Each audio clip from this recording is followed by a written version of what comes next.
রাতের কলকাতায় আক্রান্ত ব্যবসায়ী, প্রশ্নের মুখে পুলিশের ভূমিকা। তপসিয়া রোডের বাসিন্দা এই ব্যবসায়ীর দাবি, শনিবার রাত 8:30 নাগাদ অফিস বন্ধ করে রফি আহমেদ কিদওয়াই রোডে এক বন্ধুর সঙ্গে দেখা করতে যান তিনি। ব্যবসায়ীর দাবি, রাত 9টা নাগাদ পার্ক সার্কাস আসার জন্য একটি অটোতে ওঠেন তিনি। অভিযোগ, ইলিয়াট রোডের সামনে অটো থামলে দুই দুষ্কৃতী তার উপর চড়াও হয়। অটো থেকে টেনে বের করে রাস্তায় ফেলে চলে ব্যাপক মারধর। এক দুষ্কৃতী আগ্নেয়াস্ত্র বের করতে গেলে সুযোগ বুঝে একটি ট্যাক্সিতে চেপে ঘটনাস্থল থেকে পালান ওই ব্যবসায়ী। ব্যবসায়ীর দাবি, ট্যাক্সিতে উঠে গোটা ঘটনার কথা পরিচিত এক অতিরিক্ত পুলিশ কমিশনারকে জানান তিনি। দুজন ফলো করেছে, কিন্তু 4 নম্বরে দেখছি 4 জন। প্রত্যেকের হাতে কি অস্ত্র ছিল? হ্যাঁ, সব 4 জনের হাতে মেশিন ছিল। আর একজন আমাকে কলার ধরে এখানে মেশিন লাগিয়ে মানে অন্য জায়গায় নিয়ে যাওয়ার চেষ্টা করছিল।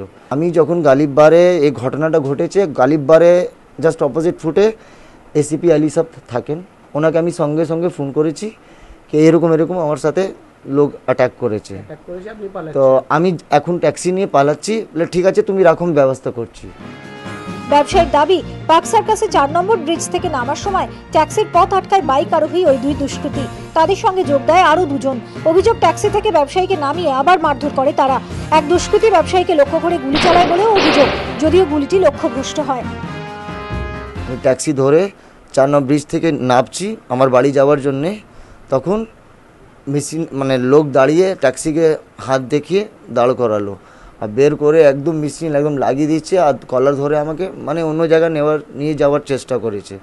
আমি যাইনি, এখানে গুলি মেরেছে, এখান থেকে বেরিয়ে গেছে গুলি, আর রক্ত তো বিশাল।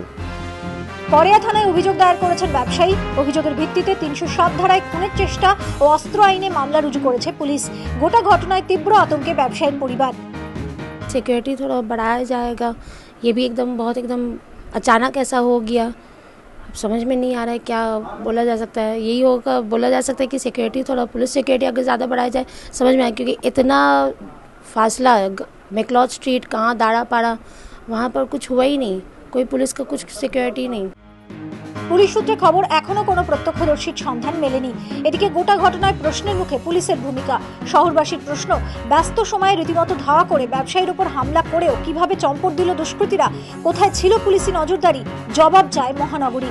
প্রকাশ সিংহর রিপোর্ট, এবিপি আনন্দ, কলকাতা।